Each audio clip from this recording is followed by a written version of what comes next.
So hello anybody that's watching, just a little video update today. We're in a place with a lot of hills and a lot of sheep. It's not New Zealand because that would be a bit far to drive in the van. We're up in North Wales and we're going to do some exploring of some of the historical sort of features of the area. As you can see, we're staying in beautiful Aberthelget in Snowdonia, just at the foot of Mount Snowdon itself. Speak to you soon.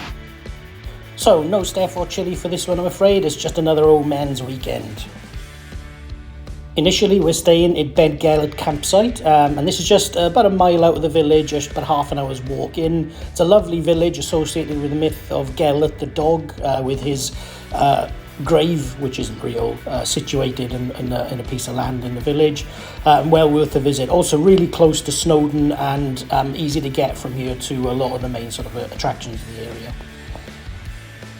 So obviously with this being the UK, we got absolutely rinsed for the pleasure of parking our van in a campsite.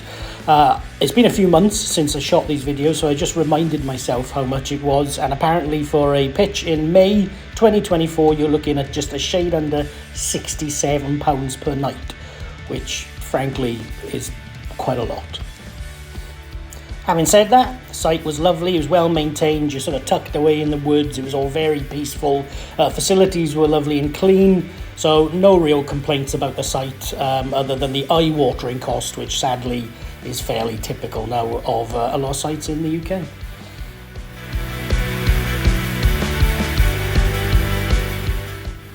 So the reason for us to come north is to visit several of the castles in Edward I's Ring of Iron. Now, these castles were built basically to quell Welsh rebellion against English rule.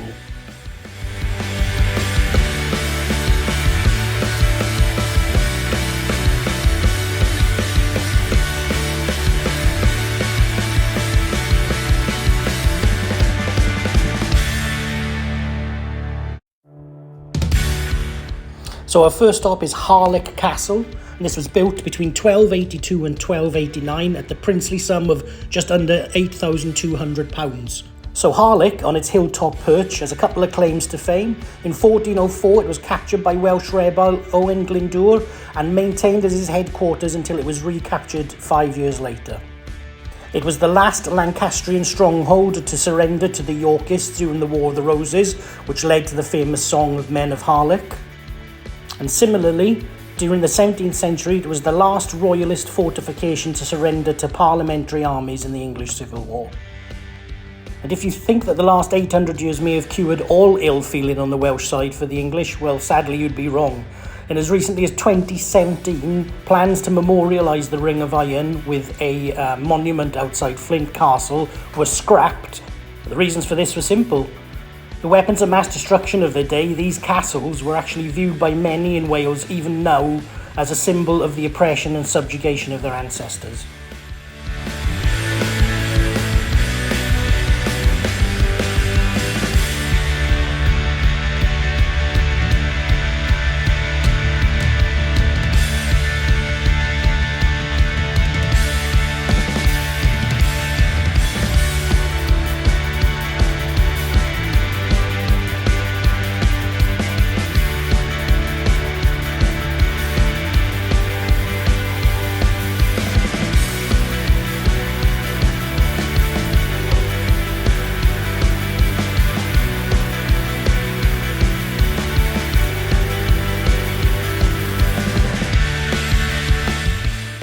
So after about 40 minutes or so on the bus, we get to our next destination, which is Carnarvon. So Carnarvon is without doubt the most magnificent castle on the Ring of Iron, in my opinion. It is a beautiful structure, but does not come without its own controversies. So Carnarvon was built between 1283 and 1330 at the not inconsiderable sum of £25,000. Now, that's not a drop in the ocean by today's money. However, back in those days, it was the equivalent of around £80 million, or so I saw quoted online. So Carnarvon's controversies relate to one thing and one thing only really, which is the title of the Prince of Wales. So legend has it, back in the day, good old Edward I promised the Welsh that one day he would name a Prince of Wales who was born in Wales and could not speak a word of English. And being the slippery bastard that he was, He then holed himself up in the castle with his pregnant wife until she gave birth to their son, Edward II, who was promptly named Prince of Wales. So since that time, the title of Prince of Wales has been granted to the son or grandson of the existing monarch, who is set to inherit their titles. The title of Prince of Wales has caused more recent controversy as well. In 1969, Prince Charles, as he was then, was invested as the Prince of Wales in a lavish public ceremony at Harlech Castle. It was a move that angered many in the resurgent Welsh nationalist movement. So aside from the impressive architecture, Carnarvon Castle also houses the Royal Welsh Fusiliers Regimental Museum. It's a fascinating detour, detailing the history of the regiment, its engagements through the ages, as well as many of the honours it's won.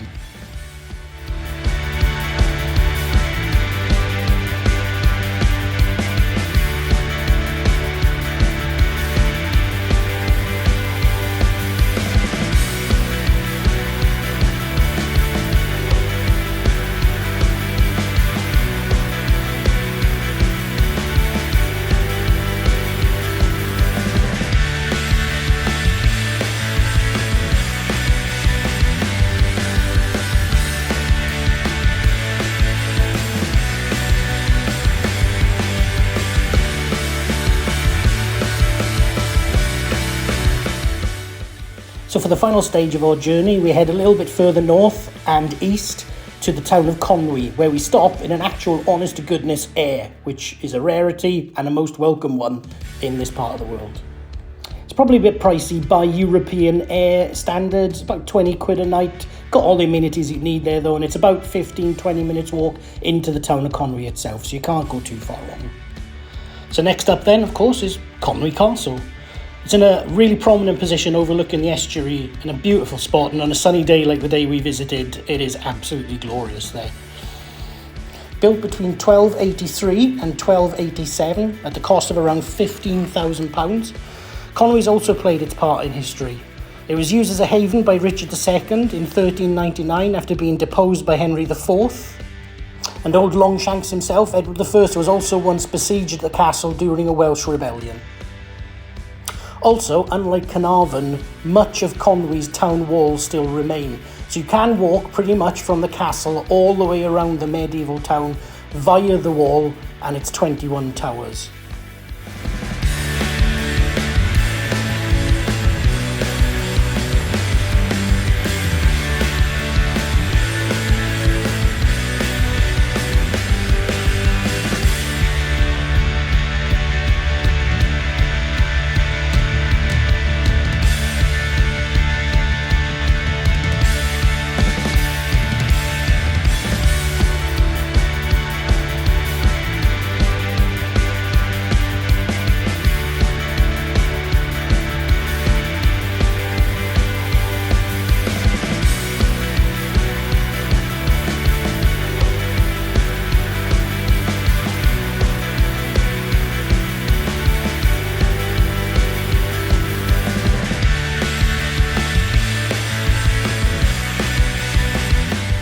This final unexpected stop on our trip is a fascinating walk around Plas Mawr. And one of the most interesting things was really thinking that, this is a house being kept in a condition true to its 450-year history. And really, there were many things about it that wouldn't have changed much from houses of about 100 years ago. So yeah, a really fascinating addition, and it was kind of free as well, so we always like that, and well worth a visit.